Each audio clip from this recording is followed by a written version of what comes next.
ಓಂ ಶ್ರೀ ಗುರುಭ್ಯೋ ನಮಃ ಹರಿ ಓಂ ಕ್ರಾಂ ಕ್ರೀಂ ಕ್ರೌಂ ಸಹ ಭೌಮಾಯ ನಮಃ. ಓಂ ನಮೋ ಭಗವತೆ ವಾಸುದೇವಾಯ. ಓಂ ನಮೋ ನಾರಾಯಣಾಯ. ನಮಸ್ಕಾರ, ವೆಲ್ಕಮ್ ಟು ನಕ್ಷತ್ರ ನಾಡಿ. ಜ್ಯೋತಿಷ್ಯ ಶಾಸ್ತ್ರದಲ್ಲಿ ಈ 12ನೇ ಮನೆ ವಿಚಾರ ಬಂದಾಗ, ವ್ಯಯಭಾವ ಬಂದಾಗ 9 ಗ್ರಹಗಳಿಗೆ ಒಂದೊಂದು ರೀತಿಯ ಒಂದು ವ್ಯಯವನ್ನು ನಾವು ದಾನದ ರೂಪಿ ಮಾಡಬೇಕು. ಅಂದರೆ ಸಾಧಾರಣವಾಗಿ ನಮಗೆ ಸೂರ್ಯ 12ನೇ ಮನೇಲಿ ಬಂದಾಗ ನಾವು ಪ್ರಾಂಪ್ಟಾಗಿ ಗೌರ್ಮೆಂಟಿಗೆ ಈ ಒಂದು ಟ್ಯಾಕ್ಸ್ ಕಟ್ಟೋದು ನಾವು ನಿಲ್ಲಿಸಬಾರ್ದು. ಯಾರ್ಯಾರಿಗೆ ಸೂರ್ಯ 12ನೇ ಮನೇಲಿರುತ್ತೆ, ಯಾವುದೇ ಲಗ್ನ ಆಗಿರಲಿ, ನಿಮ್ಮ ಪ್ರಾಪರ್ಟಿ ಟ್ಯಾಕ್ಸ್ ಆಗಿರ್ಬೋದು, ಅಥವಾ ಗಾಡಿ ಏನಾದರೂ ನೀವು ರಾಂಗ್ ಪಾರ್ಕಿಂಗಲ್ಲಿ ಮಾಡಿರೋದು, ಅಥವಾ ಸಿಗ್ನಲ್ ಜಂಪ್ ಆಗಿರೋದು, ಆ ರೀತಿ ಇರ್ತಕ್ಕಂಥ ಅನೇಕ ವಿಚಾರಗಳನ್ನು ಆ ಒಂದು ಏನು ನಿಮ್ಮ ಒಂದು ಫೈನ್ ಅಂತ ಇರುತ್ತೆ ಅಥವಾ ಟ್ಯಾಕ್ಸ್ ಅಂತಿರುತ್ತೆ, ಅದನ್ನು ಕಟ್ಬಿಟ್ರೆ ಮುಂದೆ ಗೌರ್ಮೆಂಟಿಂದ ಬರ್ತಕ್ಕಂಥ ದೊಡ್ಡ ಅನಾಹುತ ತಪ್ಪುತ್ತೆ ಅಂತ ಹೇಳಿ ಸಣ್ಣ ಸಣ್ಣ ವಿಚಾರದಲ್ಲಿ ಬರ್ತಕ್ಕಂಥ ವಿಚಾರಗಳಿಂದ ದೊಡ್ಡ ಅನಾಹುತ ತಪ್ಪತಕ್ಕಂಥದ್ದು ಒಂದು ಸಿಂಪಲ್ ರೆಮಿಡಿನ ಮಾಡ್ಕೋಬೇಕು. ಹಾಗೆ ಚಂದ್ರನಿಂದ ಬಂದಿರತಕ್ಕಂಥದ್ದು, ಚಂದ್ರ 12ನೇ ಮನೆ ಇದ್ದಾಗ ತಾಯಿಗೆ ಸ್ವಲ್ಪ ಹಣ ಕೊಡ್ತಕ್ಕಂಥದ್ದು ವಿಶೇಷವಾಗಿ ಲಾಭ ಬರುತ್ತೆ. ಅಥವಾ ಕೆಲವರಿಗೆ ಇಲ್ಲ ಸರ್ ನಮ್ಮ ತಾಯಿ ಇಲ್ಲ ಅನ್ನೋರು, ತಾಯಿ ಸಮಾನರಿಗೆ ಸ್ವಲ್ಪ ಆರೋಗ್ಯಕ್ಕೆ ನೋಡ್ಕೊಳ್ಳೋಕ್ಕೆ ಅಥವಾ ಖರ್ಚಿಗೆ ಅಂತ ಒಂದು ಸಣ್ಣ ಅಮೌಂಟು ಕೊಟ್ಟರೆ ಚಂದ್ರ ಭಾಳ ಖುಷಿ ಆಗ್ತಾನೆ. ಮಂಗಳ ಈ ಒಂದು ಸೋದರ ಸೋದರಿಯರು, ಕಸಿನ್ಸ್ ಆದರೂ ಆಗ್ಬೋದು, ಅವ್ರಿಗೆ ಏನಾದ್ರು ಬಟ್ಟೆ ತಕ್ಕೊಡ್ತಕ್ಕಂಥದ್ದು ವರ್ಷಕ್ಕೊಂದು ಸತಿ, ಅಥವಾ ಅವಾಗವಾಗ ಒಂದು ಸ್ವಲ್ಪ ಖರ್ಚಿಗೆ ಇಟ್ಕೊಂತ ಕೊಡ್ತಕ್ಕಂಥದ್ದು ಮಾಡಿದ್ರೆ ಮಂಗಳ ಇರ್ತಕ್ಕಂಥ 12ನೇ ಮನೆ ಸ್ವಲ್ಪ ನಮಗೆ ದೊಡ್ಡ ಅನಾಹುತನ ತಪ್ಪಿಸೋಕ್ಕೆ ಭಾಳ ವಿಶೇಷವಾಗಿ ಸಹಾಯ ಆಗುತ್ತೆ. ಹಾಗೆ ಬುಧ ಸಾಮಾನ್ಯವಾಗಿ ನಾವು ಗೊತ್ತಿಲ್ಲದೆಯೋ ನಾವು ಅದಕ್ಕೆ ಪರಿಹಾರ ಮಾಡ್ತಾ ಇರ್ತೀವಿ. ಬುಧ ಮಾತ್ರ ಜನರಲಿ ಎಲ್ಲರೂ ಕೂಡ ಬುಧನ ವಿಚಾರದಲ್ಲಿ ಒಂದು ಪರಿಹಾರ ಮಾಡ್ಕೊಳ್ತಾರೆ. ಆದರೂ ವಿಶೇಷವಾಗಿ 12ನೇ ಮನೇಲಿದ್ದಾಗ ಸ್ನೇಹಿತರಿಗೆ ಪಾರ್ಟಿ ಕೊಡೋದು ಅಂತ ಹೇಳ್ತಾರಲ್ಲ, ಸ್ನೇಹಿತರಿಗೆ ಪಾರ್ಟಿ ಕೊಡ್ತಕ್ಕಂಥದ್ದು ಬುಧ 12ನೇ ಮನೇಲಿದ್ದರೆ ದೊಡ್ಡ ಲಾಸ್ಗಳಾಗೋದೆಲ್ಲ ಭಾಳಷ್ಟು ಕಮ್ಮಿ ಆಗುತ್ತೆ. ಹಾಗೆ ಗುರು ಏನಾದ್ರು 12ನೇ ಮನೇಲಿದ್ದರೆ ಗುರುವಿನ ಸಮಾನರಾಗಿರ್ತಕ್ಕಂಥವ್ರು ಅಥವಾ ಯಾರು ಪಾಠವನ್ನು ಮಾಡ್ತಕ್ಕಂಥವ್ರು, ಪ್ರೊಫೆಸರ್ ಇರ್ಬೋದು, ಗುರುವಿನ ಸ್ಥಾನದಲ್ಲಿರ್ತಕ್ಕಂಥವ್ರು, ಗುರುವಿನ ಸ್ಥಾನ ಅಂತಂದರೆ ಬೋಧನೆ ಮಾಡ್ತಕ್ಕಂಥವ್ರು, ಅಂಥವ್ರಿಗೆ ಅವರಿಗೆ ಅನುಕೂಲವಾಗಿರ್ತಕ್ಕಂಥ ಏನಾದ್ರು ಒಂದು ವಿಚಾರಗಳನ್ನು ನಿಮ್ಮ ಕೈಲಾದಷ್ಟು ಅವರಿಗೆ ದಾನದ ರೂಪದಲ್ಲಿ ಕೊಟ್ಟರೆ ಗುರು 12ನೇ ಮನೇಲಿರ್ತಕ್ಕಂಥದ್ದು ಭಾಳ ಕಷ್ಟ ಒಂದು ಶಾಂತ ರೂಪವಾಗಿ ಸರೋಗುತ್ತೆ. ಇನ್ನು ಶುಕ್ರ ವಿಶೇಷವಾಗಿ ಬಡ ಹೆಣ್ಣು ಮಕ್ಕಳಿಗೆ ಏನಾರು ಒಂದು ಪದಾರ್ಥವನ್ನು, ಹೆಣ್ಣು ಮಕ್ಕಳಿಗೆ ಎಸ್ಪೆಷಲಿ ಬಡ ಹೆಣ್ಣು ಮಕ್ಕಳಿಗೆ ಒಂದು ಪುಸ್ತಕನೋ ಓದೋಕ್ಕೆ, ಅಥವಾ ಒಂದು ಔಷಧಿಗೋ, ಅಥವಾ ಒಂದು ಬಟ್ಟೆ ತೊಗೊಳಕ್ಕೋ ಕೊಡ್ತಾ ಇದ್ದರೆ, ಶುಕ್ರ 12ನೇ ಮನೇಲಿರ್ತಕ್ಕಂಥದ್ದು ಏನಾದ್ರು ಇತ್ತು ಅಂತಂದರೆ ಖಂಡಿತ 12ನೇ ಮನೆ ಇರ್ತಕ್ಕಂಥದ್ದು ಭಾಳ ಕಮ್ಮಿ ಆಗುತ್ತೆ. ಶುಕ್ರನಿಂದ ಸಮಸ್ಯೆ ಆಗ್ತಕ್ಕಂಥದ್ದು ಅಥವಾ ಹೆಣ್ಣಿಂದ ಸಮಸ್ಯೆ ಆಗ್ತಕ್ಕಂಥದ್ದು ಭಾಳಷ್ಟು ಕಮ್ಮಿ ಆಗುತ್ತೆ. ಶನಿ ಸಾಮಾನ್ಯವಾಗಿ ಬಡ ಕಾರ್ಮಿಕರು, ಕೂಲಿ ಕಾರ್ಮಿಕರು, ಎಸ್ಪೆಷಲಿ ಪೌರ ಕಾರ್ಮಿಕರು ಅಂತಾರೆ, ಕೂಲಿ ಕಾರ್ಮಿಕರು ಅಂತಾರೆ, ಯಾರದೇ ಇರ್ತಕ್ಕಂಥ ಕಮ್ಯುನಿಟಿ ಹೆಲ್ಪರ್ಸ್ ಅಂತ ನಾವು ಕರಿತೀವಿ, ಅವ್ರಿಗೆ ಧನ ಸಹಾಯವನ್ನು ಮಾಡಿದ್ರೆ ಖಂಡಿತ ಶನಿ ಏನಾದ್ರು 12ನೇ ಮನೇಲಿದ್ದರೆ ಶನಿಯಿಂದ ಬರ್ತಕ್ಕಂಥ ಮೇಜರ್ ಲಾಸಸ್ ಕಮ್ಮಿ ಆಗುತ್ತೆ. ಇನ್ನು ರಾಹು ಭಾಳ ವಿಚಿತ್ರವಾಗಿರ್ತಕ್ಕಂಥ ಪ್ಲ್ಯಾನೆಟ್ಟು. ಅದಕ್ಕೆ ಕಾರಕತ್ವ ಅನ್ನೋದು ಭಾಳ ಕಷ್ಟ. ಸಾಮಾನ್ಯವಾಗಿ ರಾಹುಗೆ ಆರೋಗ್ಯದ ವಿಚಾರದಲ್ಲಿ ತೀರಾ ಕಷ್ಟಕರವಾಗಿರ್ತಕ್ಕಂಥ ಅನಾರೋಗ್ಯ ಕೊಡ್ತಕ್ಕಂಥದ್ದೇ ರಾಹು.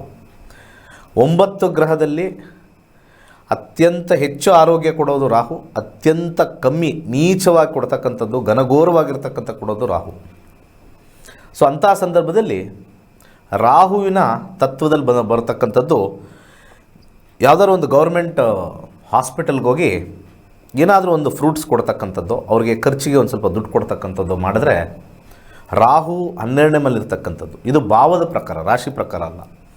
ಯಾವಾಗಲೂ ಕೂಡ ಜ್ಯೋತಿಷ್ಯದಲ್ಲಿ ರಾಶಿಗಿನ ಹೆಚ್ಚಾಗಿ ಭಾವ ಫಲನೇ ಹೆಚ್ಚು, ರಾಶಿ ಫಲ ಇಲ್ಲ. ರಾಶಿಯಲ್ಲಿ 2ನೇ ಮನೇಲಿರ್ಬೋದು, ಭಾವದ ಪ್ರಕಾರ 1ನೇ ಮನೆ ಬಂದಿರುತ್ತೆ. ಅನೇಕ ಜಾತಕಗಳು ನೋಡಿದ್ದೀವಿ, ಇವ್ರಿಗೆ ಕೇಂದ್ರದಲ್ಲಿ 1ನೇ ಮನೆಯಲ್ಲಿ ಈ ಗ್ರಹ ಇದೆ, ಆ ಗ್ರಹ ಇದೆ ಅಂತ ಹೇಳ್ತಾರೆ. ಅದು ಡಿಗ್ರಿ ವೈಸು 12ನೇ ಮನೆಗೆ ಹೋಗಿ ಕೆಟ್ಟ ಫಲಗಳನ್ನು ಕೊಡ್ತಾ ಇರ್ತಕ್ಕಂಥದ್ದು ಬಹುತೇಕ ನಾನು ಜಾತಕಗಳಲ್ಲಿ ನೋಡಿದ್ದೀನಿ. ಸೊ ರಾಹು ಈ ಒಂದು ಬಡವರಾಗಿರ್ತಕ್ಕಂಥವರು, ಕಾಯಿಲೆಗೆ ಈಡಾಗಿರ್ತಕ್ಕಂಥವ್ರು, ಅಲ್ಲಿ ಹೋಗಿ ನೀವು ಹಣ ಸಹಾಯ ಅಥವಾ ಹಣ್ಣು ಕೊಡ್ತಕ್ಕಂಥದ್ದು ಅವ್ರು ತಿನ್ನೋಕ್ಕೆ ಅಥವಾ ಮತ್ತೊಂದು ಕೊಡ್ತಕ್ಕಂಥದ್ದು ನಿಮ್ಮ ಶಕ್ತಿ, ನಿಮ್ಮ ಇಷ್ಟ. ಕೊಟ್ಟಲ್ಲಿ ರಾಹು ಇರ್ತಕ್ಕಂಥ 12ನೇ ಮನೆ ಸ್ವಲ್ಪ ವೀಕ್ ಆಗುತ್ತೆ. ಕೊನೆಗೆ ಕೇತು ಒಂದೇ ಪ್ಲ್ಯಾನೆಟ್ಟು, ಸ್ಪಿರಿಚುವಲ್ ಪ್ಲ್ಯಾನೆಟ್ ಅಂತ ಕರಿತೀವಿ. ದೇವಸ್ಥಾನದ ಅಭಿವೃದ್ಧಿಗೆ ಕೊಡ್ತಕ್ಕಂಥದ್ದು ಒಂದೇ ಒಂದು. ಗುರುನೂ ಅಲ್ಲ, ಶನಿನೂ ಅಲ್ಲ, ಬುಧನೂ ಅಲ್ಲ, ಶುಕ್ರನೂ ಅಲ್ಲ. Ketu is the only planet 12ನೇ ಮನೇಲಿ ಇದ್ದರೆ ಕೇತು ದೇವರಿಗೆ ಕೊಡ್ತಕ್ಕಂಥ ಒಂದು ವಿಚಾರ, ದೇವಸ್ಥಾನಕ್ಕೆ ಏನಾದ್ರು ಒಂದು ಮಾಡತಕ್ಕಂಥ ಒಂದು ವಿಚಾರ, ಹಾಗೆ ಅಭಿವೃದ್ಧಿ ಕಾರ್ಯಕ್ಕೆ, ಧರ್ಮದ ಅಭಿವೃದ್ಧಿ ಕಾರ್ಯಕ್ಕೆ ಕೇತು ಮೋಕ್ಷಕಾರಕ ಆಗಿರೋದ್ರಿಂದ ಕೇತು 12ನೇ ಮನೇಲಿದ್ದರೆ ಯಾವುದಾದ್ರೂ ಒಂದು ರೂಪದಲ್ಲಿ ಒಂದು ಧರ್ಮದ ಅಭಿವೃದ್ಧಿ, ದೇವಸ್ಥಾನದ ಅಭಿವೃದ್ಧಿ, ದೇವತಾ ಕಾರ್ಯಗಳಿಗೆ ಮೀಸಲಿಡ್ತಕ್ಕಂಥ ಒಂದು ಕೆಲಸವನ್ನು ಕೇತು 12ನೇ ಮನೇಲಿ ಮಾಡಿದ್ರೆ, ಕೇತು ಇರ್ತಕ್ಕಂಥ 12ನೇ ಮನೆಯ ಕೆಟ್ಟ ಫಲಗಳು ಮುಂದೆ ಯಾವುದಾದ್ರು ಬೇರೆ ಬೇರೆ ರೂಪದಲ್ಲಿ ಬರ್ತಕ್ಕಂಥದ್ದೆಲ್ಲ ಭಾಳಷ್ಟು ಕಮ್ಮಿ ಆಗುತ್ತೆ. ಇಷ್ಟು 12ನೇ ಮನೆಯ ವಿಚಾರಗಳಲ್ಲಿ ನನ್ನ ಒಂದು ಸಣ್ಣ ಒಂದು ಪರಿಹಾರದ ಸಲಹೆ ಕೊಟ್ಟಿದ್ದೀನಿ. ಸೊ ಹಾಗೆ ಇದೇ ಒಂದು ತಿಂಗಳು 27ನೇ ತಾರೀಕು ಇಂಗ್ಲೀಷ್ ಕ್ಲಾಸಸ್ ಇರ್ತಕ್ಕಂಥದ್ದು. ಆ ಇಂಗ್ಲೀಷ್ ಕ್ಲಾಸಸ್ದು ವಿ ಟಿ ಇದೆ. ಆ ವಿ ಟಿ ಒಂದು ಸತಿ ನೋಡ್ಕೊಂಬರೋಣ. 27ನೇ ತಾರೀಕು ಕ್ಲಾಸಸ್ ಸ್ಟಾರ್ಟ್ ಆಗುತ್ತೆ. Astrology is an ancient subject which helps to predict all our life events. Already 60,000 plus students have learnt astrology from Pandit Dinesh Guruji and predicting their future. Every life events are based on the planetary position in Kundali and it changes when Dasha Bhukti changes. Any negative effect of current or next Dasha can be reduced by chanting mantras and with simple remedies. Here is a golden opportunity to learn astrology online through Zoom app live sessions. It's a 15 days online course, starts from 27th of May from 7 to 9 p.m. For further details and for registration, please contact Nakshatra Nadi. Thank you.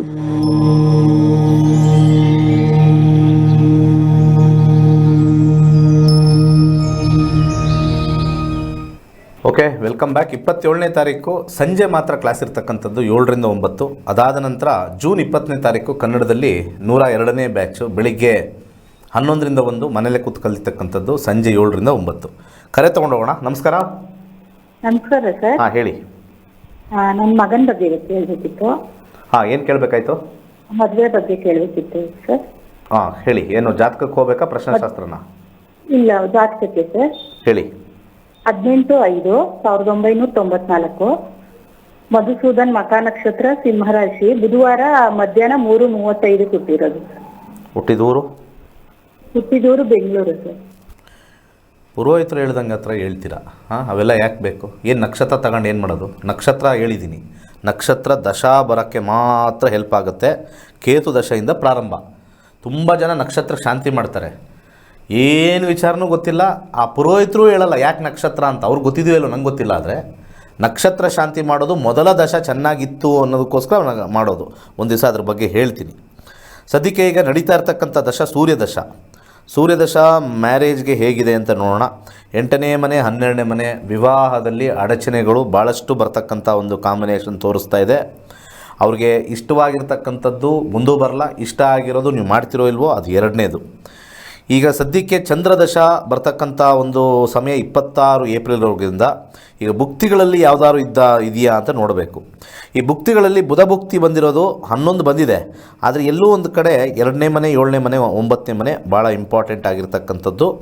ನಮಗೆ ಭಾಳ ಅದು ಎಷ್ಟು important ಅಂದರೆ 2, 7, 9 ಬರಲೇಬೇಕು ಆ ನಕ್ಷತ್ರದ. ಬರೀ 11 ಬಂದರೆ ಕಷ್ಟಕರವಾಗಿರ್ತಕ್ಕಂಥದ್ದು. ಕೇತುನಲ್ಲೂ ಮುಂದೆ ಸೂರ್ಯ ಮತ್ತು ಕೇತು, ಇಲ್ಲಿ ನಮಗೆ ಬುಧ ಎಂಡ್ ಆದರೆ ಕೇತು, ಆಮೇಲೆ ಶುಕ್ರ. 2025 ಏಪ್ರಿಲ್ ಆದಮೇಲೆ ಮದುವೆ. 2025 ಏಪ್ರಿಲ್ ಆದಮೇಲೆ ಅವ್ರಿಗೆ ಮದುವೆ, ಅದಕ್ಕಿಂತ ಮುಂಚೆ ಇಲ್ಲ. ಯಾಕಂದರೆ 7ನೇ ಮನೆ ಕಾಂಬಿನೇಷನ್ ಆವಾಗ ಶುಕ್ರನಲ್ಲಿ ಬರುತ್ತೆ. ಆ 7ನೇ ಮನೆ ಸ್ವಲ್ಪ ಆ್ಯಕ್ಟಿವೇಟ್ ಬೇಗ ಆಗಬೇಕು ಅಂತಂದರೆ ಹವಳವನ್ನು ಧರಿಸ್ಕೊಳ್ಳೋಕ್ಕೆ ಸಜೆಸ್ಟ್ ಮಾಡ್ತೀನಿ. ಫಸ್ಟು ಗೋಧಿಯನ್ನು ದಾನ ಮಾಡಿ, ಮುಂದಿನ ವರ್ಷ ಏಪ್ರಿಲ್ ಆದಮೇಲೆ ಮದುವೆ. ನಮಸ್ಕಾರ. ನಮಸ್ಕಾರ ಸರ್. ನಾವು ತುಮಕೂರು ಜಿಲ್ಲೆ ಚಿಕ್ಕನೇನಹಳ್ಳಿಯಿಂದ ಮಾತಾಡ್ತಿದ್ದೀವಿ ಸರ್. ಹಾಂ, ಹೇಳಿ. ಹಾಗೆ ಆರೋಗ್ಯ ಬಗ್ಗೆ ಕೇಳಬೇಕಿತ್ತು ಸರ್. ಪ್ರಶ್ನೆಶಾಸ್ತ್ರಕ್ಕೆ ಹೋಗ್ತೀನಿ. 96 ನಂಬರು. 96 ಹಾಂ. ಆರೋಗ್ಯ. 6ನೇ ಮನೆ ಶನಿಯ ಕಾಂಬಿನೇಷನ್ ಬಂದಿದೆ. ಶನಿಯ ಒಂದು ಕಾಂಬಿನೇಷನ್ನು ಮತ್ತು 5ನೇ ಕಸುಬು ಮಂಗಳ. ಶನಿ ನೋಡೋಣ ಹೇಗಿದೆ ಅಂತ. ತುಂಬ ಟಫ್ ಇದೆಯಾ, ಈಸಿ ಇದೆಯಾ ಅಂತ. 8ನೇ ಮನೆ ಇಲ್ಲ, ಒಂದು ನಿಮಿಷ. ಗುರು ಆದಮೇಲೆ ಶನಿ. 9ನೇ ಮನೆ ಬಂದಿರೋದ್ರಿಂದ ಏನೂ ಅಷ್ಟೊಂದು ತಲೆ ಕೆಡಿಸ್ಕೊಳ್ಳೋಂಗಿಲ್ಲ. ಇಲ್ಲಿ 6, 8 ಅನ್ನೋದೊಂದು ಲೋ ಅಲ್ಲಿದ್ದರೂ ಕೂಡ ನೀವು ಕೇಳಿರ್ತಕ್ಕಂಥ ಪ್ರಶ್ನೆಯಲ್ಲಿ ಹೆಚ್ಚಾಗಿ ಏನು ತಲೆ ಕೆಡಿಸ್ಕೊಳ್ಳೋಂಗಿಲ್ಲ ಅಂಥೇಳಿ ಪ್ರಶ್ನಾಶಾಸ್ತ್ರದಲ್ಲಿ ಬರ್ತಾ ಇದೆ. ಏನು ಸಮಸ್ಯೆ ಆಗಿದೆ? ಅದು ಸರ್ ಕರೋನಾ ಎಫೆಕ್ಟ್ ಆಯಿತು ಸರ್. ಆವಾಗ್ಲಿಂದಲೂ ಒಂಥರ ಈ ಲಂಗ್ಸಲ್ಲಿ ನೋವು ಒಂಥರ ನೋವು ಸರ್. ಕಣಕಾಲ ಒಂದೊಂದು. ಆಯಿತು, ಡಾಕ್ಟ್ರ್ ಏನು ಹೇಳ್ತಾ ಇದ್ದಾರೆ ಹೇಳಿ. ಡಾಕ್ಟ್ರು ಏನು ತೊಂದರೆ ಇಲ್ಲ ಕಣಮ್ಮ ಅಂತಾರೆ ಸರ್. ನಮ್ಮ ಆರೋಸ್ಕೋಪಲ್ಲೂ ಏನೂ ತೊಂದರೆ ಇಲ್ಲ ಅಂತ ಬರ್ತಾ ಇದೆಯಲ್ಲ. ನೋಡೋಣ. ಶನಿ ಗ್ಯಾಸ್ಟ್ರಿಕ್ ಜಾಸ್ತಿ ಆಗಿತ್ತು sir.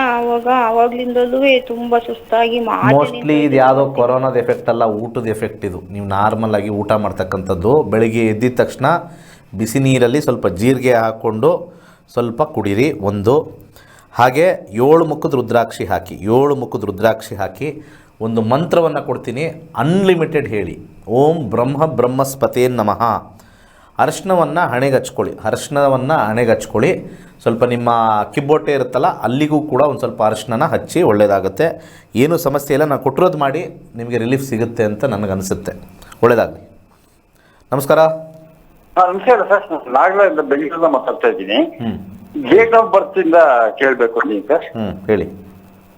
13/6/1952 early morning 0:45 AM Kolar.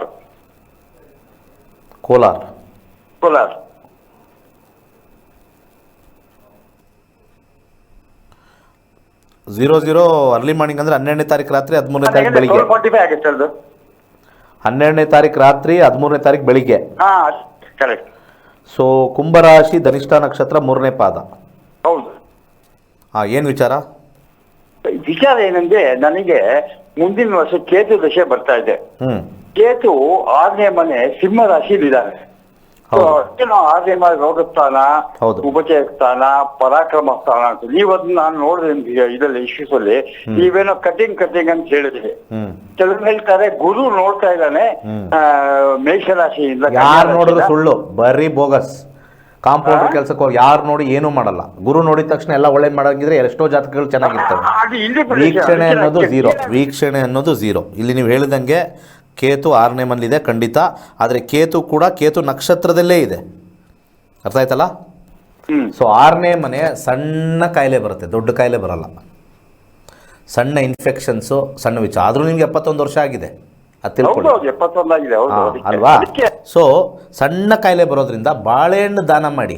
ಗುರು ವೀಕ್ಷಣೆ ಮಾಡ್ತಾನೆ. ಗುರು ವೀಕ್ಷಣೆ ಯಾವ ವಿಚಾರಕ್ಕೂ ಅದು ಬರೋದೇ ಇಲ್ಲ. ಅದು ಗುರು ವೀಕ್ಷಣೆ ಮಾಡಿದ ತಕ್ಷಣ ಒಳ್ಳೇದಾಗಂಗಿದ್ದಿದ್ರೆ ಎಷ್ಟೋ ಜಾತಕದಲ್ಲಿ 2ನೇ ಕೂತ್ಕೊಂಡಿರ್ತಕ್ಕಂಥ ಜಾಗದಿಂದ 1ನೇ ಮನೆ, 5ನೇ ಮನೆ, 7ನೇ ಮನೆ, 9ನೇ ಮನೆ ನೋಡೋಂಗಿದ್ರೆ ಎಷ್ಟೋ ಜನಕ್ಕೆ ಒಳ್ಳೇದಾಗ್ಬಿಡ್ಬೇಕು. 4 ಮನೆ ನೋಡ್ತಾನೆ. ಆ ವೀಕ್ಷಣೆ ಅನ್ನೋದಕ್ಕಿಂತ ಹೆಚ್ಚಾಗಿ ಅವರವರ ದಶಾ ಕಾಂಬಿನೇಷನ್ನೇ ನೋಡಬೇಕು. ಅದು ರಾಹು ಮೇಲೆ ಬಿದ್ದಿರ್ತಕ್ಕಂಥ ಪ್ರಭಾವ ಏನಾದರೂ ಗುರುದಿದ್ದರೆ ಅದು ಆಲ್ರೆಡಿ ಕೇತು ತೊಗೊಂಡ್ಬಿಟ್ಟಿರುತ್ತೆ ಸ್ಪೆಷಲ್ ಆ್ಯಕ್ಷನಲ್ಲಿ. ಸ್ಪೆಷಲ್ ಆ್ಯಕ್ಷನ್ ತಗೊಂಡ್ರು ಎಲ್ಲಿ ಕೂತಿದ್ದಾನೆ ಇಂಪಾರ್ಟೆಂಟು. ಆದರೂ ಕೂಡ 6 ಚಿಕ್ಕ ಚಿಕ್ಕದಾಗಿರ್ತಕ್ಕಂಥ ಪ್ರಾಬ್ಲಮ್ಮು. ಎಂಡಿಂಗಲ್ಲಿ 3ನೇ ಮನೆ ಬಂದಿರತಕ್ಕಂಥದ್ದು ತೋರಿಸ್ತಾ ಇದೆ. ಇನ್ಫೆಕ್ಷನ್ಸ್ ಸ್ವಲ್ಪ ಆಗುತ್ತೆ. ಸ್ವಲ್ಪ ನೀಟಾಗಿ ಹೈಜೀನಾಗಿದ್ದು ಓಂ ವಕ್ರತುಂಡಾಯ ಹುಂ ಅಂತಂದರೆ ಸಾಕು, ಏನು ಪ್ರಾಬ್ಲಮ್ ಆಗಲ್ಲ. ಒಳ್ಳೆಯದಾಗಲಿ. ಸುಮ್ಮನೆ 6ನೇ ಮನೇಲಿ ಕೂತ್ಕೊಂಡು ಅದು ಮಾಡುತ್ತೆ ಏನು ಮಾಡಲ್ಲ. ಇರೋ ನಕ್ಷತ್ರನೂ ಅದೇ ಇದೆ. 6 ಸಾಧಾರಣವಾಗಿ ಆ ಏಜ್ಗೆ ನಾವು ನೋಡಬೇಕಾಗಿರೋ ದುಡ್ಡಿಗಿನ ಹೆಚ್ಚಾಗಿ ಆರೋಗ್ಯನೇ. 6, 8, 12 3 ಮನೆಗಳಿರ್ತವೆ. ಅದರಲ್ಲಿ 8ನೇ ಮನೆಯಲ್ಲೆಲ್ಲರೂ ಕೂತ್ಕೊಂಡ್ರೆ ಆಪ್ರೇಷನ್, 12ನೇ ಮನೇಲಿ ಕೂತ್ಕೊಂಡ್ರೆ ಈ ಬೆಡ್ ರಿಡನ್ ಅಂತಾರಲ್ಲ, ಎಲ್ಲನೂ ಅವ್ರಿಗೆ ಮಾಡಬೇಕು. ಎಲ್ಲ ತುಂಬ ಜನ ಗೊತ್ತಿದೆ ಅದು. ಹಾಸಿಗೆ ಹಿಡಿದುಬಿಟ್ಟಿದ್ದಾರೆ, ಎಲ್ಲ ಹಾಸಿಗೆಯಲ್ಲೇ ಆಗಬೇಕು. ಅದು 12ನೇ ಮನೆ. 6ನೇ ಮನೆ ಅನ್ನೋದು ಸಣ್ಣ ಕಾಯಿಲೆ, BP-ನೋ ಈ ಶುಗರೋ ಕಾಲು ನೋವೋ ಚಿಕ್ಕದು, ಅದು ಸುಮ್ಮನೆ ಒಂದು ಮುಲಾಮ್ ಹಚ್ಚಿದ್ರೆ ಹೋಗುತ್ತೆ, ಒಂದು ಟ್ಯಾಬ್ಲೆಟ್ ತೊಗೊಂಡ್ರೆ ಹೋಗುತ್ತೆ, ಅಷ್ಟು ತಿಳ್ಕೊಬೇಕು. 6ನೇ ಮನೆ ದೊಡ್ಡ ರೋಗಸ್ಥಾನ. ಆದರೆ 8ನೇ ಮನೆ ಆಪ್ರೇಷನ್ ಸ್ಥಾನ, ಅದನ್ನು ತಿಳ್ಕೊಬೇಕು ಜನ. 12ನೇ ಮನೆ ಹಾಸಿಗೆಲೇ ಮಲ್ಕೊಂಡಿರೋದೇ ಸ್ಥಾನ. 6, 8, 12ರಲ್ಲಿ 6 ಭಾಳ ವೀಕ್ ಇರತಕ್ಕಂಥದ್ದು. ನಮಸ್ಕಾರ. ನಮಸ್ಕಾರ ಸರ್. ಹೇಳಿ. ಸರ್ ನಾನು ಪ್ರಶ್ನೆಶಾಸ್ತ್ರಕ್ಕೆ ಹೋಗ್ತಾ ಇದ್ದೀನಿ, ನಂಬರ್ 200 ಸರ್. ಹಾಂ, ಏನು ವಿಚಾರ? ಸರ್ ನನಗೆ 1.5 ತಿಂಗಳಿಂದ ಸ್ವಲ್ಪ ಅದೇನು ಪೀರಿಯಡ್ಸ್ ಅದೇನೋ ಗೊತ್ತಾಗ್ತಾ ಇದೆ ಸರ್. ಸ್ವಲ್ಪ ಯೂರಿನ್ ಪಾಸ್ ಮಾಡೋ ಜಾಗದಲ್ಲಿ ಇಷ್ಟಿಷ್ಟೇ ಬ್ಲಡ್ ಹೋಗ್ತಾ ಇದೆ ಸರ್. 1 ವಾರ ಇರಲಿಲ್ಲ. 6ನೇ ಮನೆ ಮಂಗಳ ಬಂದಿರತಕ್ಕಂಥದ್ದು. ಮಂಗಳನ ಕಾಂಬಿನೇಷನ್ ನೋಡೋಣ ಏನಿದೆ ಅಂತ. ಮಂಗಳ ಕಾಂಬಿನೇಷನ್ನು ಶನಿಯ ನಕ್ಷತ್ರದಲ್ಲಿದೆ, ಗುರುವಿನ ಸಬ್ಲಾಡಲ್ಲಿದೆ. 4 ಟ್ರೀಟ್ಮೆಂಟಿಂದ ಸರೋಗುತ್ತೆ. 4ನೇ ಮನೆ ಸ್ವಲ್ಪ ಶನಿಯ ಒಂದು ಅಂಶ. ಲಗ್ನದಿಂದ ಎಲ್ಲಿ ಕೂತಿದ್ದಾನೆ ಶನಿ ನೋಡ್ಬಿಡ್ತೀನಿ ತಡ್ರಿ. ಲಗ್ನ ಇಲ್ಲಿ, ಲಗ್ನದಿಂದ ಶನಿ 1, 2, 3, 2ನೇ ಮನೆ ಕುಂಭರಾಶಿಲಿ, ಕಿಬ್ಬೊಟ್ಟೆ. ಇನ್ಫೆಕ್ಷನ್ಸ್ ಆಗಿದೆ ಅಷ್ಟೇ ಸರ್. ಮಾತ್ರೆ ಎಲ್ಲ ಕೊಟ್ಟಿದ್ದಾರೆ ಸರ್, ಬಟ್ ಸರಿ ಹೋಗ್ತಾ ಇಲ್ವಲ್ಲ ಸರ್. ಇನ್ಫೆಕ್ಷನ್ಸ್ ಆಗಿದೆ ಅಂತ ತೋರಿಸ್ತಾ ಇದೆ. ಸ್ವಲ್ಪ ಇನ್ನೊಂದು ಡಾಕ್ಟರ್ಗೆ ಚೇಂಜ್ ಮಾಡಿ, ಇನ್ನೊಬ್ಬರ ಹತ್ರ ಹೋಗಿ ತೋರಿಸಿ. ಡೆಫಿನೆಟ್ಲಿ ಸಕ್ಸಸ್ ಆಗುತ್ತೆ. ಅರ್ಥ ಆಯ್ತಾ? ಇದಕ್ಕೆ ಸಕ್ಸಸ್ ಆಗೋಕ್ಕೆ ಇನ್ನೊಂದು ಕಾಂಬಿನೇಷನ್ ನಿಮ್ಗೆ ಸಜೆಸ್ಟ್ ಮಾಡ್ತೀನಿ. ಒಂದು ನಿಮಿಷ. ಇದಕ್ಕೆ 6, 2, 8, 7. ಓಕೆ, 5ನೇ ಮನೆ ಕಾಂಬಿನೇಷನ್ ಸ್ವಲ್ಪ ಕಮ್ಮಿ. 8 ಬಾಳೆಹಣ್ಣನ್ನು ಫಸ್ಟು ದಾನ ಮಾಡಿ. ಡೆಫಿನೆಟ್ಲಿ ಸಕ್ಸಸ್ ಆಗುತ್ತೆ, ಏನೂ ತೊಂದರೆ ಇಲ್ಲ. ಅದ್ರ ಜೊತೆಗೆ ಓಂ ನಮಃ ಶಿವಾಯ, ಶಿವಾಯ ನಮ ಓಂ ಅಂತ 50,000 ಬಾರಿ ಕೌಂಟ್ ಇಟ್ಕೊಂಡು ಹೇಳಿ. ಸರೋಗಿಲ್ಲ ಕೇಳಿ, ಡೆಫಿನೆಟ್ಲಿ ಕ್ಲಿಯರ್ ಆಗುತ್ತೆ. ನಮಸ್ಕಾರ. ಹಲೋ, ನಮಸ್ತೆ ಗುರುಜಿ. ಹೇಳಿ. ನಾವು ರಾಯಚೂರಿಂದ ಕಾಲ್ ಮಾಡ್ತಿರೋದು. ಹೇಳಿ. ಫಸ್ಟ್ ನಿಮ್ಗೆ ಥ್ಯಾಂಕ್ಸ್ ಹೇಳ್ಬೇಕು ಗುರುಜಿ. ನಾನು ನಿಮ್ ಪ್ರೋಗ್ರಾಮ್ ನೋಡಲ್ಲ, ಆದ್ರೆ ನಮ್ ತಾಯಿಯವ್ರು ನೋಡ್ತಾರ. ನಮ್ ತಂಗಿ ಬಗ್ಗೆ ಮದ್ವೆ ಬಗ್ಗೆ ಕೇಳಿದ್ರು, ಅದಕ್ಕೆ ನೀವು ಪ್ರೇರಣೆ ಕೊಟ್ಟು ನೀವು ಹೇಳ್ದಂಗೆ ನಮ್ ತಂಗಿದು ಹೇಳಿದ ತಿಂಗಳಲ್ಲೇ ಮದ್ವೆ ಆಯ್ತು. ಒಳ್ಳೇದಾಗ್ಲಿ. ಅದಕ್ಕೆ ನಿಮ್ಗೆ ಥ್ಯಾಂಕ್ಸ್ ಹೇಳ್ಬೇಕು ಗುರುಜಿ. ಥ್ಯಾಂಕ್ಸ್. ಬೇರೆ ಏನೋ ಕೇಳೋದಿದೆಯಾ? ನನ್ ಜಾಬ್ ಬಗ್ಗೆ ಕೇಳ್ಬೇಕಾಗಿತ್ತು. ಬೇಗ ಹೇಳಿ. Date of birth 12/9/1992. 12/9/1992. ಸಮಯ ಬೆಳಿಗ್ಗೆ 9:45 ಗುರುಜಿ. ಹುಟ್ಟಿದೂರು ರಾಯಚೂರು. ಜ್ಯೋತಿಷ್ಯ ಕಲೀರಿ, ಇನ್ನೂ ನಿಮಗೆ ನೀಟಾಗಿ ಗೊತ್ತಾಗುತ್ತೆ. ಅದ್ಭುತವಾಗಿರ್ತಕ್ಕಂಥದ್ದು. 15,000 ಮನೆಯವರೆಲ್ಲ ಕೂತ್ಕೊಂಡು ಕಲಿಬೋದು. ಈಗ ನಿಮ್ಮದು ಕುಂಭರಾಶಿ ಇರ್ತಕ್ಕಂಥದ್ದು, 32 ವಯಸ್ಸು. ಏನು ಕೆಲಸದ ಬಗ್ಗೆ ಏನು ಕೇಳಬೇಕು? 32 ಆಗಿದೆಯಲ್ಲ? ಹಾ ಗುರುಜಿ, ಮೊನ್ನೆ ಎಕ್ಸಾಮ್ ಬರ್ತಿದ್ದೆ. ಅದು 7 ವರ್ಷದಿಂದ ಒಂದು ಎಕ್ಸಾಮ್ ಕಟ್ಟಿದ್ದೆ ಗುರುಜಿ. ಏನು ಗೌರ್ಮೆಂಟ್ ಎಕ್ಸಾಮಾ? ಹಾ ಹೌದು ಗುರುಜಿ, ಗೌರ್ಮೆಂಟ್ ಇಂದು. ಬುಧನಲ್ಲಿ 12 ಬಂದಿರೋದ್ರಿಂದ ಸ್ವಲ್ಪ ದಶಾ ವೀಕ್ ಇದೆ. ಭುಕ್ತಿ ಶುಕ್ರ ಬಂದಿರೋದ್ರಿಂದ ಅದು ವೀಕ್ ಇದೆ. ಸೂರ್ಯನಲ್ಲಿ ಬಂದಾಗ ಸ್ವಲ್ಪ, ಚಂದ್ರನಲ್ಲಿ ಬಂದಾಗ ಸ್ವಲ್ಪ. 2 ಚಾನ್ಸಸ್ ಇದೆ. 2025 ಅಕ್ಟೋಬರಿಂದ 2028 ನೆಕ್ಸ್ಟ್ ಇಯರ್ ತೋರಿಸ್ತಾ ಇದೆ. ಈ ಇಯರ್ ಸ್ವಲ್ಪ ಭಾಳ ಕಮ್ಮಿ. ದುಡ್ಡು ಗಿಟ್ಟು ಕೊಟ್ಟು ಹೋಗಬೇಡಿ. ನೆಕ್ಸ್ಟ್ ಇಯರು ಈಗ ಏನೇ ಮಾಡಿದ್ರು ಕೂಡ ನಿಮಗೆ ಅಪಾಯಿಂಟ್ಮೆಂಟ್ ಲೆಟ್ರು, ನೀವು ವಿನ್ ಆಗಿದ್ರು ಮಾಡಿದ್ರು ಕೂಡ ನೆಕ್ಸ್ಟ್ ಇಯರ್ ಕಾಂಬಿನೇಷನೇ ಬರ್ತಾ ಇದೆ. ಅದರಲ್ಲಿ ನಿಮಗೆ ಸೂಕ್ತವಾಗಿರ್ತಕ್ಕಂಥದ್ದು ಆಗಬೇಕು ಅಂತಂದರೆ ಒಂದು ರೂಬಿ ಹಾಕ್ಕೊಳ್ಳಿ, ಬಲಗೈ ಉಂಗುರದ ಬೆರಳು ರೂಬಿ ಹಾಕ್ಕೊಳ್ಳಿ, 2 ಮುಖದ ರುದ್ರಾಕ್ಷಿ ಹಾಕ್ಕೊಳ್ಳಿ. ಆಮೇಲೆ ದಾನ ಸಜೆಸ್ಟ್ ಮಾಡ್ತೀನಿ, ಸ್ವಲ್ಪ ಮೊಸರನ್ನು ದಾನ ಮಾಡಿ. ಪ್ರಶ್ನಾಶಾಸ್ತ್ರದಲ್ಲಿ ಹೋಗಿ ರಿಸಲ್ಟ್ ಬರೋ ಟೈಮಲ್ಲಿ ನೋಡಿ ಸಿಗುತ್ತೋ ಇಲ್ವೋ ಅಂತ ಹೇಳ್ಬೋದು. ಮುಂದಿನ ಕರೆಗೆ ಹೋಗೋಣ. ನಮಸ್ಕಾರ. ಹಲೋ. ಹಾಂ ಹೇಳಿ. ನಮಸ್ಕಾರ ಸರ್. ಹೇಳಿ. ನನ್ನ ಹೆಸರು ಸ್ಪಂದನ ಅಂತ. ಬೇಗ ಕೇಳಬೇಕು. ನನ್ನ ಹೆಲ್ತ್ ಬಗ್ಗೆ ಕೇಳಬೇಕಿತ್ತು. ಏನಾಗಿದೆ ಹೆಲ್ತಲ್ಲಿ?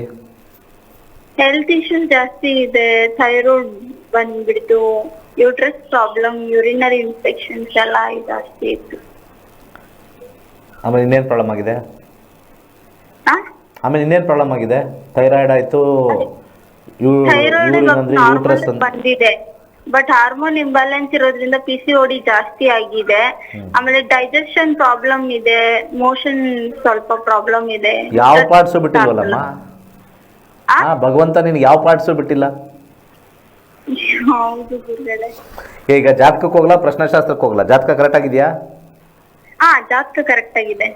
ಏನು ಜಾತಕದಲ್ಲಿ ಏನು ಆ ಥರ ಅಷ್ಟೊಂದು ಯಾವ ಪಾರ್ಟು ಬಿಡದಂಗೆ ಪ್ರಾಬ್ಲಮ್ ಆಗ್ತಾಯಿದೆ ನೋಡೋಣ. ಡೇಟ್ ಆಫ್ ಬರ್ತ್ ಹೇಳಿ. 18/2/2000. 24 ವಯಸ್ಸಿಗೆ ಹಿಂಗಾಗಿದೆ. 18/2/2000. ಟೈಮು 1:03 ಯಾವಾಗ? 3:15 ಮಧ್ಯಾಹ್ನನಾ? ಮಧ್ಯಾಹ್ನ. 3:15 ಶುಕ್ರವಾರ. ಹುಟ್ಟಿದ ಊರು? ಮಂಡ್ಯ. ಈ ರಾಹು ಕೇತು ಶನಿ ಆ ದಶಾ ಭುಕ್ತಿ ಅಂತರ್ಭುಕ್ತಿಲಿ ಹುಟ್ಟುಬಿಟ್ಟಿದ್ರೆ ಸ್ವಲ್ಪ ಈಗೇನೋ ಒಳಗಡೆ ಬಾಡಿಲೇ ವೀಕ್ ಮಾಡಿಬಿಡುತ್ತೆ. ನೋಡೋಣ ಯಾವ ದಶಾ ಅಂತ. ಆಶ್ಲೇಷ ಬುಧ ಹುಟ್ಟಿದಾಗ 2000 ಫೆಬ್ರವರಿ ನೋಡಬೇಕು. 2000 ಫೆಬ್ರವರಿ ಬುಧನಲ್ಲಿ 2000 ಫೆಬ್ರವರಿ ಎಲ್ಲಿ ಬಂದಿರತಕ್ಕಂಥದ್ದು? ಫೆಬ್ರವರಿ ರಾಹು ಬಂದಿದೆ. ಓಕೆ, ರಾಹು ವೀಕ್ ಮಾಡಿರಬಹುದು. ಯಾಕಂದರೆ ಅಕ್ಟೋಬರಿಂದ ಫೆಬ್ರವರಿ ಬುಧ ದಶಾ, ಬುಧ ಭುಕ್ತಿ, ರಾಹು ಅಂತರ್ಭುಕ್ತಿ. ರಾಹು ನೋಡೋಣ. ರಾಹು 1 ಹೆಲ್ತ್ ವೀಕ್ ಮಾಡಿರೋ ಚಾನ್ಸು. ಮತ್ತು ಸೂರ್ಯ ದಶಾದಲ್ಲಿ ಈಗ ಶುಕ್ರ. ಓಕೆ, ಸದ್ಯಕ್ಕೆ ನಿಮಗೆ 2022 ಮೇಯಿಂದ ಸ್ಟಾರ್ಟ್ ಆಗಿದೆ ಶುಕ್ರ. ಸೊ ನೆಕ್ಸ್ಟು 20 ಇಯರ್ಸು ನೀವು ಹೇಳ್ದಂಗೆ ಸ್ವಲ್ಪ ಸಮಸ್ಯೆ ಇದೆ. ಇಲ್ಲಿ ಒಂದು ಸಮಸ್ಯೆ ಇದೆ ಅಂತ ಯಾರೋ ಡೈಲಾಗ್ ಹೊಡಿತಾರಲ್ಲ, ಎಸ್, ಇಲ್ಲಿ ಒಂದು ಸಮಸ್ಯೆ ಇದೆ. 8 3ನೇ ಮನೆ. ನೀವು ಒಂದು ಜಿರ್ಕಾನ್ ಅಂತ ಬರುತ್ತೆ, ಹಾಕ್ಕೊಳ್ಳಿ. ಲಕ್ಷ್ಮೀ ದೇವಸ್ಥಾನ ಎಲ್ಲರೂ ಇದ್ದರೆ ಎವ್ರಿ ಫ್ರೈಡೇ ಹೋಗಿ ಗೋಧಿಯನ್ನು ಪ್ರತಿ ಭಾನುವಾರ 1 ವರ್ಷದವರೆಗೂ ಬಡವರಿಗೆ ದಾನ ಮಾಡಿ, ಅದರ ಜೊತೆಗೆ ಒಂದು ಗ್ರೀನ್ ಕಲರ್ ಥ್ರೆಡ್ಡು ಬಲಗೈಗೆ ಕಟ್ಕೊಳ್ಳಿ. ವಿಶೇಷವಾಗಿರ್ತಕ್ಕಂಥ ಮಂತ್ರ ಓಂ ದ್ರಾಂ ದ್ರೀಂ ದ್ರೌಂ ಸಹ ಶುಕ್ರಾಯ ನಮಃ ಅಂತ ಯಥೇಚ್ಛವಾಗಿ ಹೇಳ್ಕೊಳ್ಳಿ. 6 ಮಂತ್ಸ್ವರೆಗೂ ರಿಲೀಫ್ ಇರಲ್ಲ. 6 ಮಂತ್ಸ್ ಆದಮೇಲೆ 20%, ನೆಕ್ಸ್ಟ್ 6 ಮಂತ್ಸ್ ಆದಮೇಲೆ 40%, ಆಮೇಲೆ ಒಂದು 70% 80%ವರೆಗೂ ಬಂದು ನಿಲ್ಲುತ್ತೆ. ಜ್ಯೋತಿಷ್ಯ ಕಲೀರಿ, ಇನ್ನೂ ನಿಮಗೆ ಕ್ಲಿಯರ್ ಆಗಿಬಿಡುತ್ತೆ. ನೋಡಿ, ಎಲ್ಲರಿಗೂ ಹೇಳ್ತೀನಿ ನೋಡಿ, ಯಾವಾಗ ಈ 8ನೇ ಮನೆ ನಕ್ಷತ್ರದಲ್ಲಿ ಬರುತ್ತೆ, ಇದನ್ನೆಲ್ಲ ರೀತಿ ಕಮ್ಮಿ ಮಾಡೋಕ್ಕೆ ಜ್ಯೋತಿಷ್ಯ ಕಲೀರಿ. ಜೀವನದಲ್ಲಿ ಸಾಕಷ್ಟು ಅಭಿವೃದ್ಧಿ ಹೊಂದ್ತೀರಾ. ಅನೇಕ ನೋವುಗಳೆಲ್ಲ ಕಮ್ಮಿ ಆಗಿಬಿಡುತ್ತೆ. 8 ಅಂತ ಹಿಟ್ಟಾದವ್ರಿಗೆಲ್ಲರಿಗೂ ಕೂಡ ಒಂದು ಮೇಜರ್ ಸಜೆಷನ್. ಲಕ್ಷಾಂತರ ರೂಪಾಯಿ, ಸಾವಿರಾರು ರೂಪಾಯಿ ಹೆಲ್ತ್ಗೆ ಹಾಕ್ತೀರಾ. 8ನೇ ಮನೆ ನಮಗೆ ಕಮ್ಮಿ ಆಗಬೇಕು ಅಂದರೆ ಜ್ಯೋತಿಷ್ಯ ಒಂದೇ ಕೈ ಹಿಡಿಯೋದು. ಇದು ನಾನು ಎಷ್ಟೋ ಜನಕ್ಕೆ ನೋಡ್ಬಿಟ್ಟಿದ್ದೀನಿ. ಅದು ಒಂದು ರೀತಿ ನವಗ್ರಹಗಳ ಆಶೀರ್ವಾದ ಇದ್ದಂಗೆ. ಓಕೆ, ಸೊ ತುಂಬ ಜನಕ್ಕೆ ಹೇಳಿದ್ದೀನಿ, ಯಾರ್ಯಾರಿಗೆ 8ನೇ ಮನೆ ಹಿಟ್ಟಾಗಿರುತ್ತೆ, ಎಸ್ಪೆಷಲಿ ನಕ್ಷತ್ರ ಲೆವೆಲಲ್ಲಿ ಮತ್ತು ಸಬ್ಲಾಡ್ ಲೆವೆಲಲ್ಲಿ, ಆ ದಶ ಪೂರ್ತಿ ಕೂಡ ಕಷ್ಟ ಕೊಟ್ಬಿಡುತ್ತದು. ಸೊ ಯಾರನ್ನೂ ಬಿಡಲ್ಲ, ರಾಜನ್ನೂ ಬಿಡಲ್ಲ, ಸೇವಕನೂ ಬಿಡಲ್ಲ. ಆಪಾದನೆಗಳು ಮತ್ತು ಅದು ಒಳ್ಳೆಯದಿಂದ ಆಗಿದೆಯೋ ಅಥವಾ ಅವರೇ ಸ್ವಯಂಕೃತ ಮಾಡಿದಾರೋ ಕೆಟ್ಟದಿಲ್ಲ, ಅನುಭವಿಸೇ ತೀರಬೇಕು. ಜ್ಯೋತಿಷ್ಯ, ದಾನ ಇವೆರಡೂ ಕೂಡ 8 ಹಿಟ್ಟಾಗೋರಿಗೆಲ್ಲ ಹೆಲ್ಪ್ ಆಗುತ್ತೆ. ಇದು ಖಂಡಿತ ಅವರು ನಾನೇನೋ ಅಂದ್ಕೊಂಡೆ, but it is true. Health has given A Haat, ಕೈ ಕೊಟ್ಬಿಟ್ಟಿದೆ. ಇರಲಿ, ಒಳ್ಳೆಯದಾಗಲಿ. ಸರ್ವೇ ಜನ ಸುಖಿನೋ ಭವಂತು.